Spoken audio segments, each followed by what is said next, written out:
तो दोस्तों आज का इस वीडियो में दिखाने वाला हूँ फ्लिपकार्ट से बाय किया कोई भी प्रोडक्ट को अगर आप रिटर्न करना चाहो तो कैसे रिटर्न करोगे। तो पूरा प्रोसेस मैं आपको आज का इस वीडियो में स्टेप बाय स्टेप बताऊंगा।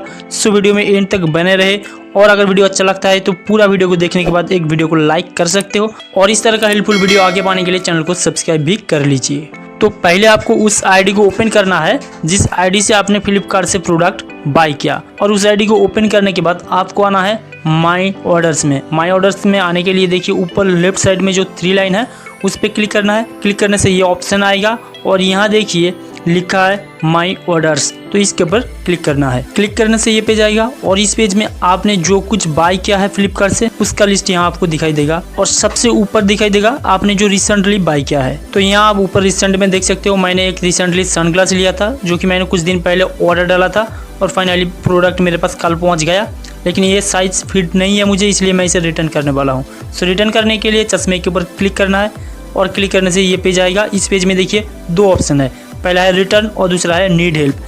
तो हमें रिटर्न करने के लिए रिटर्न ऑप्शन के ऊपर क्लिक करना है। क्लिक करने से ये पेज आएगा और इस पेज में देखिए लिखा है रीजन फॉर रिटर्न, मतलब आप किस लिए इस प्रोडक्ट को रिटर्न करना चाहते हो। ये चीज़ फ्लिपकार्ट आपसे जानना चाहता है और ये बताना भी जरूरी है, नहीं तो आप रिटर्न नहीं कर पाओगे। तो यहाँ बहुत सारे रीजन है, जो भी रीजन आपको सही लगे उसे आपको सिलेक्ट करना है। तो मेरे पास जो रीजन है वो है इस प्रोडक्ट का जो क्वालिटी है वो अच्छा नहीं है, इसलिए मैं सबसे पहले जो ऑप्शन है देखिए quality of the product not as expected, इसके ऊपर क्लिक करना है। क्लिक करने से ये ऑप्शन आएगा देखिए मोर डिटेल्स, यहाँ आपको 2 रीजन मिलेगा। तो हमें सेकंड वाला रीजन को सिलेक्ट करना है और उसके बाद देखिए नीचे कमेंट बॉक्स है, उसमें हमें प्रोडक्ट के बारे में कुछ कमेंट करना है। तो मैं लिखूंगा I think this product is not good for me, आप कुछ भी लिख सकते हो और उसके बाद कंटिन्यू जाना है। कंटिन्यू पे क्लिक करने से ये पेज आएगा और इस पेज में हमें 2 ऑप्शन देखने को मिलेगा, पहला है रिप्लेसमेंट, दूसरा है रिफंड। तो हमें रिफंड को सिलेक्ट करना है। तो रिफंड पे क्लिक करने के बाद आपको 3 ऑप्शन दिखाई देगा, पहला है गिफ्ट कार्ड वॉलेट, दूसरा है बैंक अकाउंट वाया UPI और तीसरा है बैंक अकाउंट।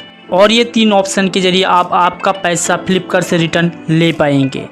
तो बैंक अकाउंट में पैसा रिटर्न लेने के लिए देखिए सबसे नीचे एक ऑप्शन है बैंक अकाउंट, इसके ऊपर क्लिक करना है और ऐड बैंक अकाउंट पे क्लिक करके आपको बैंक डिटेल्स देना है। पहला देना है IFSC कोड और बैंक अकाउंट नंबर 2 बार टाइप करना है और बैंक अकाउंट होल्डर का नेम देना है और एक फ़ोन नंबर देना है और इसके बाद इस बैंक अकाउंट को सेव कर देना है, मतलब लॉकअप कर देना है। सेव करने के बाद देखिए नीचे कंटिन्यू ऑप्शन आएगा, तो कंटिन्यू ऑप्शन पे क्लिक करना है। तो कंटिन्यू के ऊपर क्लिक करने से ये ऑप्शन आएगा देखिए सबमिट रिक्वेस्टेड, तो इसके ऊपर क्लिक करना है और इसके ऊपर क्लिक करने से हमारा जो रिक्वेस्ट है वो सबमिट हो गया। मतलब हमने फ्लिपकार्ट का जो प्रोडक्ट को रिटर्न के लिए ऑर्डर प्लेस किया उस ऑर्डर को फ्लिपकार्ट ने अप्रूव कर दिया रिटर्न के लिए। इसके अलावा आपको यहाँ सेटिंग्स मिलता है चेक स्टेटस, मतलब आपके पास जो प्रोडक्ट है उसे पिकअप करने के लिए फ्लिपकार्ट का डिलीवरी एग्जीक्यूटिव कब तक आपके पास आएगा उसके बारे में डिटेल्स दिया है। जैसे कि आप देख सकते हो मेरे पास जो प्रोडक्ट है वो 5 अक्टूबर के अंदर एग्जीक्यूटिव आके मेरे से ले जाएगा और उसके बाद मुझे मेरा बैंक अकाउंट में वो पैसा मिल जाएगा। तो दोस्तों इस प्रोसेस को फॉलो करके आप फ्लिपकार्ट का कोई भी प्रोडक्ट को रिटर्न कर सकते हो अगर उसमें कुछ प्रॉब्लम है तो दोस्तों इस वीडियो में ही तक, फिर मिलेंगे आगे का वीडियो में, तब तक के लिए गुड बाय।